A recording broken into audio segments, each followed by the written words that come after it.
The Courtship of Harry Potter by Deanna Williams. Chapter 2. Announcements. I'm afraid there's nothing I can do, Severus. Snape stared at Dumbledore, dumbfounded by the headmaster's statement. Don't you understand anything I just said, Albus? That slimy worm intends to seduce Harry Potter. Spindly worm, Dumbledore said absently. and I quite understand what you said. Maximilian intends to evoke the Eratstas traditions and court young Harry. Would you care for some more tea, Severus? No, I would not, Snape said, irritated. I would like to know what you're going to do about this. What would you like me to do about it? Dumbledore asked, refilling Snape's teacup. Anyways, stop him. Snape's words were so clipped off that they barely made it past his teeth. I can't, Dumbledore said simply. The Eratstas' rites are older than Hogwarts, deeply ingrained into our oldest wizarding communities, and a tradition sanctioned by the Ministry itself. Tradition, Snape snorted. Sanctioned pedophilia, you mean? Dumbledore raised an eyebrow. Pederasty, which is hardly the same thing.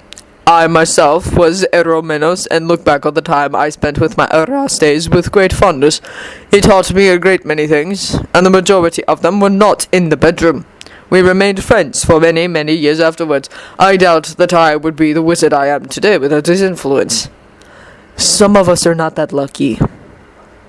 Dumbledore must have seen something in his face, for his eyes softened, and he reached out towards him.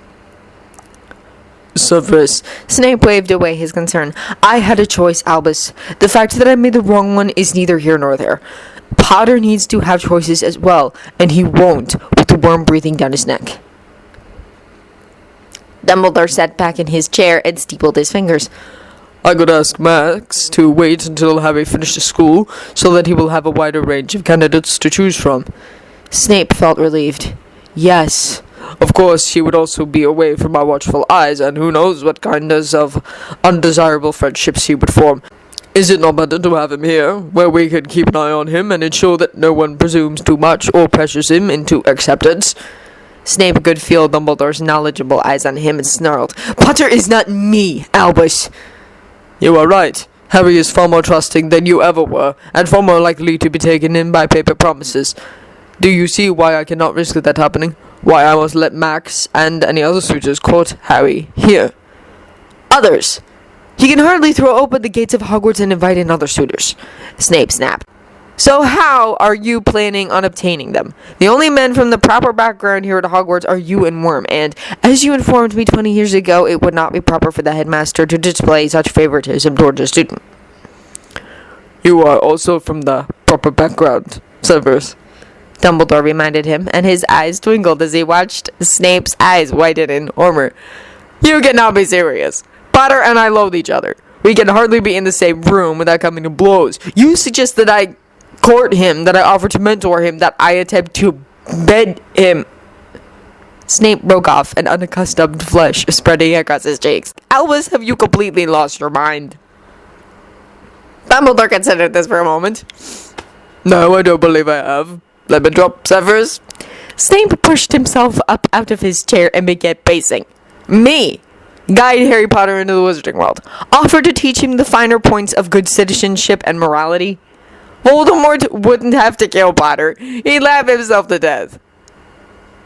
You underestimate yourself, Severus. I believe you could teach Harry a great deal. 101 curses to use on your friends and enemies, Snape asked mockingly.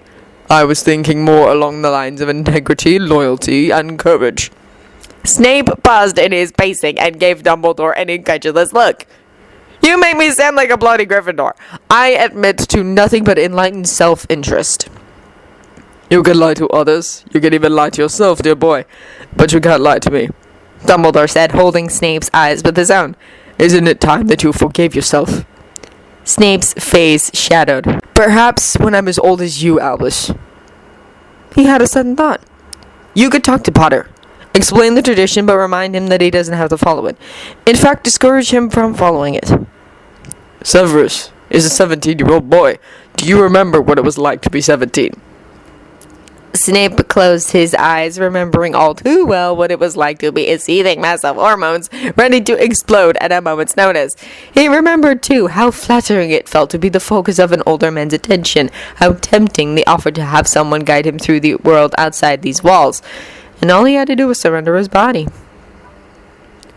His father didn't follow the tradition, Snape said, forcing back the memories again. Tell Potter that. His father was already in love with Lily Evans, Dumbledore reminded him. He wasn't interested in anything or anyone else. Were you... Snape broke off what he'd been about to ask, suddenly certain that he didn't want to hear the answer. He felt a gentle hand grasp his shoulder. I have only been tempted to make an offer once since I became headmaster, Dumbledore said quietly. And it was not to James Potter. Snape nodded, unable to say anything through the tightness of his throat. Dumbledore squeezed his shoulder once more, then moved back towards his desk. Well, we can't do anything about the past. But as for the future, isn't it time you allowed yourself to enjoy life? Snape looked at him suspiciously. If you even hint that I should find some night switch and settle down. Nothing of the sort, Dumbledore assured him cheerfully. However, it would do you a world of good to get out of the dungeon for a while. Mingle with young people. What is, Evers? I am not going to court Harry Potter, Snape said warningly as he resumed his seat and watched Dumbledore refill his cup. So you can stop trying to manipulate me into doing what you want. Again. Wouldn't dream of it, dim boy. Dumbledore held out a plate. Scone? Snape sighed as he took one. Some days he wondered why he even bothered.